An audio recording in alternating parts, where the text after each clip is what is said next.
Alors, bonjour, bienvenue à cette capsule d'aide sur Pythagore. Dans votre document à la page 5, selon les versions d'année, présentement c'est la page 5. On est au troisième cas pour Pythagore. Les deux autres cas avaient été vus dans la précédente capsule. Donc, on a affaire à un triangle rectangle isocèle, c'est-à-dire que j'ai un angle droit ici et isocèle veut dire que j'ai deux côtés congrus. On a donc un seul côté qui est connu, qui est le chiffre 50, qui représente mon hypoténuse, ou la lettre C ou la variable C dans la formule. Et le but, c'est de trouver les deux autres côtés qui manquent, donc qui valent la même mesure. Alors, la façon qu'on procède pour ça, on marque notre formule de Pythagore. On remplace les valeurs connues dans la formule. Donc, on a notre C qui vaut 50. On doit le mettre à la 2 parce que la formule exige de le mettre à la 2. Le A et le B, on tombe un peu dans un cul-de-sac avec ça parce que A2 plus B2, on ne peut pas additionner ces deux variables-là, étant donné qu'elles sont différentes, qu'elles ne sont pas des termes semblables. Donc, le cul-de-sac, on va le résoudre de la façon suivante. C'est qu'au lieu de marquer A et B, qui veut dire deux côtés différents, étant donné que dans mon problème, j'ai affaire à un triangle isocèle, ce qui veut dire que mes deux côtés sont identiques, je vais pouvoir donner le même nom à la variable dans la formule. Donc, on pourrait dire AA, BB, je pourrais dire XX. Moi, je préfère marquer XX. Alors, au lieu de marquer A, j'écris X. La formule dit qu'on le met à la 2, on le met à la 2. Le second côté qui est B, au lieu de marquer B, je vais marquer encore X à la 2, puisque la formule l'exige. Et j'ai toujours mon 50 à la 2, que je pourrais calculer à la limite là, pour sauver une étape. Donc, 50 exposant 2, ce qui donne notre 2500. Étape suivante. Donc, ce qu'on fait, c'est qu'étant donné que nos deux côtés ici, maintenant, sont semblables, hein, on a même variable, même exposant, je peux les additionner, je peux les placer ensemble, ces deux termes-là. Ce qui va me donner des x2 encore, mais je vais en avoir 2. Alors, 2x2. J'ai toujours de l'autre côté mon 2500, et il me reste seulement maintenant qu'à isoler la variable.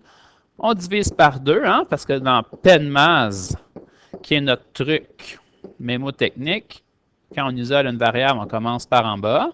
Alors, la multiplication par 2 va arriver avant l'exposant 2. Donc, pour enlever le x2, on divise par 2. Tout ce que je fais d'un côté, je le fais de l'autre. Pitou, minou, pour les élèves en classe. J'obtiens donc 1250. Et pour aller jusqu'au bout, pour enlever un exposant, le contraire d'un exposant 2, c'est de faire une racine carrée. Alors, j'obtiens donc la racine carrée de 1250. 35,36. Alors, que vaut ce chiffre-là, 35,36? Ce sont des centimètres. Et qu'est-ce que ça représente? Bien, ça représente chacune des mesures des côtés. Donc, celui-là vaut 35,36. Et même chose pour le deuxième côté qui vaut la même chose, étant donné qu'il est isocèle. On va aller sur la page suivante. On va en profiter pour faire l'autre partie.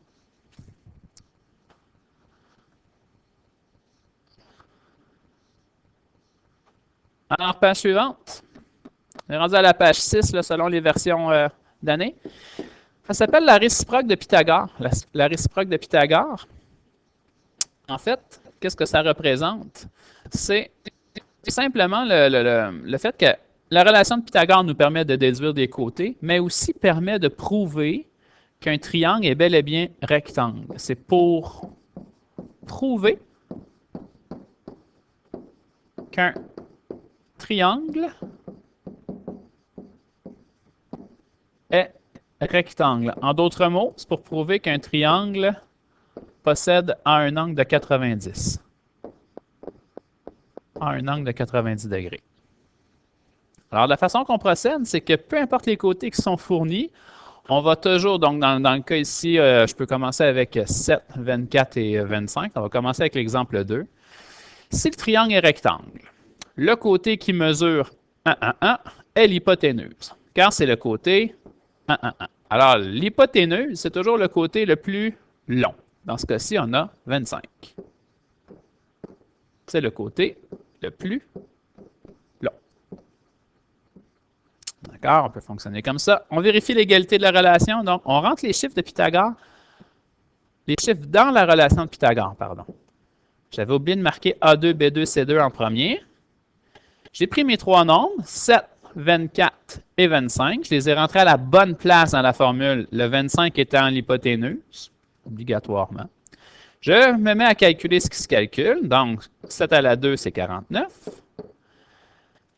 24 à la 2, c'est 576. Et 25 à la 2, c'est 625. Si je vais jusqu'au bout des choses, 49 plus 576, ça donne bel et bien 625.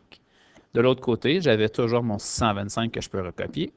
Je vois donc que j'ai une égalité entre les deux, ce qui me permet de dire que le triangle est rectangle, ou en d'autres mots, qu'il a un angle de 90 degrés.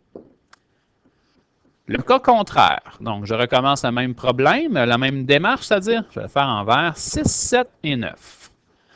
Donc, si le triangle est rectangle, le côté qui mesure 1, 1, 1 est l'hypoténuse. On a vu que l'hypoténuse, c'est toujours le plus long.